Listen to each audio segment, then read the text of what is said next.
Doctor S Jaishankar का ये video बहुत ज़्यादा वायरल हो रहा है, जहां डॉक्टर एस जयशंकर ने क्यों कहा कि तुम्हारी गलतियों की वजह से नहीं बल्कि अपनी नीतियों की वजह से हम आगे बढ़ेंगे। और इस बीच मिडिल ईस्ट में एक बड़ा यू टर्न देखने को मिल रहा है। क्या 3 देश मिलकर ईरान को ठोकने वाले हैं, और इससे पहले ही राष्ट्रपति ने माफी मांगनी शुरू कर दी है एक शर्त के साथ। जियोपॉलिटिक्स में बहुत कुछ चल रहा है, हमेशा की तरह जानने को मिलेगा बहुत कुछ। आइए जानते हैं इन खबरों को विस्तार। ईरान के राष्ट्रपति ने एक वीडियो बाकायदा जारी और इसमें उन्होंने कहा कि अब पड़ोसी देशों पर हमले नहीं किए जाएंगे। उन्होंने कहा कि ईरान पड़ोसी देशों को उस वक्त तक निशाना नहीं बनाएगा जब तक कि वहां की जमीन से हमला न हो। ईरान की अंतरिम लीडरशिप काउंसिल ने इसको लेकर मंजूरी दे दी है कि अब पड़ोसी देशों पर हमला नहीं किया जाएगा जब तक कि ईरान पर वहां से हमला न हो। राष्ट्रपति मसूद पेजेस्कियान ने इसकी जानकारी भी दे दी। ईरान की मीडिया रिपोर्ट्स में कहा भी गया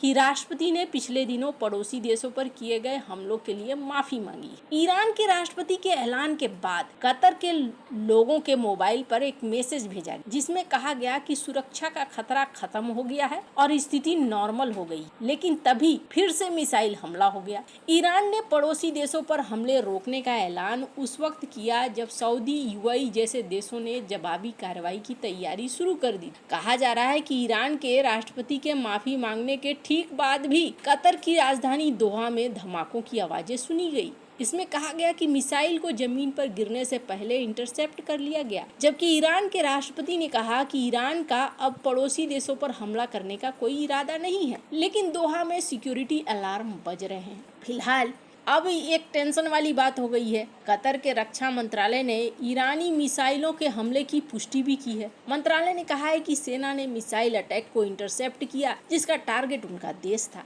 इसके अलावा ईरान के राष्ट्रपति ये भी कह रहे थे कि उनका देश कभी सरेंडर नहीं करेगा। उन्होंने इजरायली सेना पर हमले को जारी रखा है और इन सब के बीच में असली खेल देखने को मिला जो अब अमेरिकी मीडिया में भी डिस्कस हो। स्क्रीन पर एक वीडियो देख रहे हैं जहां इस बात के चर्चा हो रहे हैं। This is a long-term game because what we want to do is get such massive oil reserves in Iran out of the hands of terrorists.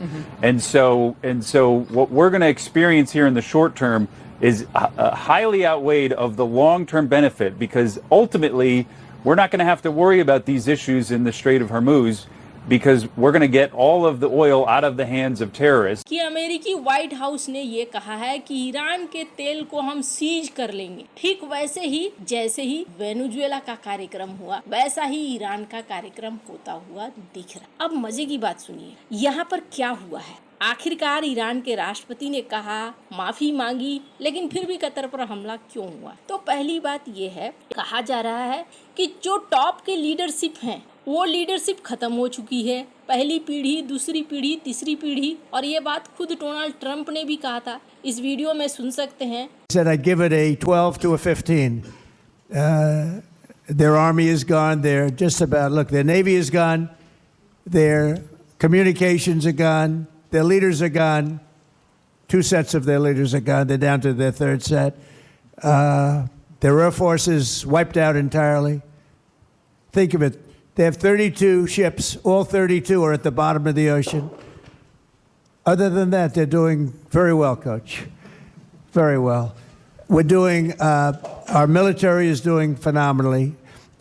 That's the big thing for this week. We seem to have a new thing every week, but the situation with a very bad and very sick group of leaders who were killing a lot of people, a lot of our people. कि हमने उनके navy को तबाह कर दिया, air force को तबाह कर दिया, हमने उनकी पीढ़ियों को तबाह कर दिया। तो अब ऑर्डर सुनने वाला कौन है? बातचीत कौन करता है? बातचीत लीडर्स करते हैं। और सेना क्या करती है? सेना मारामारी का काम करती है। जीना है या मारना है या मरना है। तो उनके साथ ऐसा है कि प्रांतों को अब अपना अपना फैसला लेने का हक मिल चुका है। वो सेंट्रलाइज सिस्टम खत्म हो चुका है। यही वजह है कि ये हमले भी रुक नहीं रहे हैं जिस तरीके से चाह रहा है ईरान की अब रुक जाए। लेकिन रुक नहीं रहे हैं। अब यहाँ पर खेल क्या हो रहा है, गाजा नरसंहार को भूलकर पाकिस्तान अब सऊदी अरब और अजरबैजान के साथ ईरान पर हमला कर सकता है। सऊदी अरब के रक्षा मंत्री खालिद बिन सलमान ने रियाद में पाकिस्तान के आर्मी चीफ वसीम मुनीर से मुलाकात के बाद रक्षा समझौते को एक्टिव करने की बात कही, जिसके बाद अब पाकिस्तान पर ईरान के खिलाफ मोर्चा खोलने का भारी दबाव है। ईरान ने अजरबैजान के नक्शीवन हवाई अड्डे पर ड्रोन हमला किया है। इसके अलावा उसने सऊदी अरब की तेल रिफाइनरियों और रियाद पर मिसाइल हमले किए हैं। सऊदी अरब किंगडम को आशंका है कि ईरानी मिसाइल शाही परिवार को निशाना बना सकती, जिसके बाद सऊदी के सीनियर अधिकारियों की सुरक्षा काफी बढ़ा दी गई है। इसी आशंका के बाद सऊदी के रक्षा मंत्री आनन फानन में मदद मांगने पाकिस्तान पहुंचे। अजरबैजान पहले ही ईरान को चेतावनी दे चुका है, इसलिए अब हालात ऐसे बन रहे हैं कि शिया ईरान के खिलाफ सऊदी, पाकिस्तान, अजरबैजान मोर्चा खोल सकते हैं और उस यहूदी देश इजराइल की मदद कर सकते हैं जिस पर वो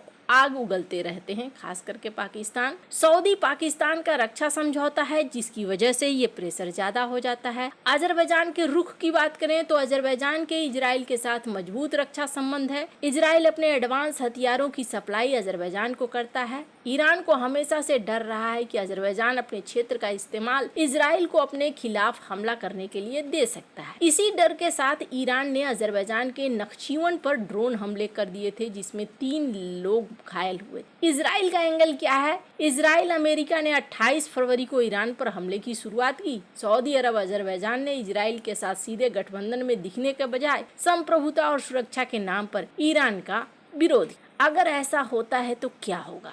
समंदर में घिर जाएगा ईरान, चौतरफा घेरबंदी हो जाएगी, घरेलू अस्थिरता, मानवीय संकट, सब कुछ खड़ा हो जाएगा और ऐसा होता हुआ दिख भी रहा है। खैर, अब इन सब के बीच में एक सवाल आया भारत को लेकर कि ऐसा हो रहा है, ये एक गलती हुई है जिसकी वजह से भारत को फायदा हो रहा है। तो डॉक्टर एस जयशंकर ने बड़ा अच्छा जवाब दिया। Of countries are determined by the countries. The rise of India will be determined by India.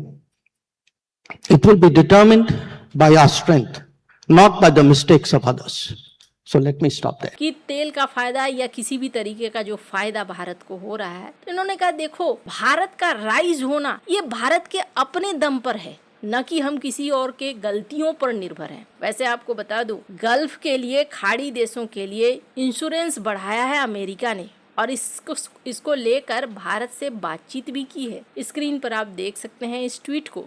खैर, अब यहाँ आगे क्या होता है, क्या सारे देश मिलकर ईरान को ठोकते हैं, ये देखने वाली बात होगी। कहानी यहाँ बदल सकती है। ईरान ने जो सोचा वो उन पर अब भारी भी पड़ सकता है। ईरान ने ये सोचा था कि इस तरीके से वो मंदी फैला देंगे, तेल के दाम बढ़ जाएंगे और अमेरिका के ऊपर दबाव बन जाएगा, लेकिन ये कहानी उल्टी पड़ती हुई भी दिख रही है। वैसे आपको क्या लगता है, इन सब मामले में आपकी क्या राय है? कमेंट कर जरूर बताएं। जल्द मिलते हैं अगले वीडियो में नई खबर के साथ।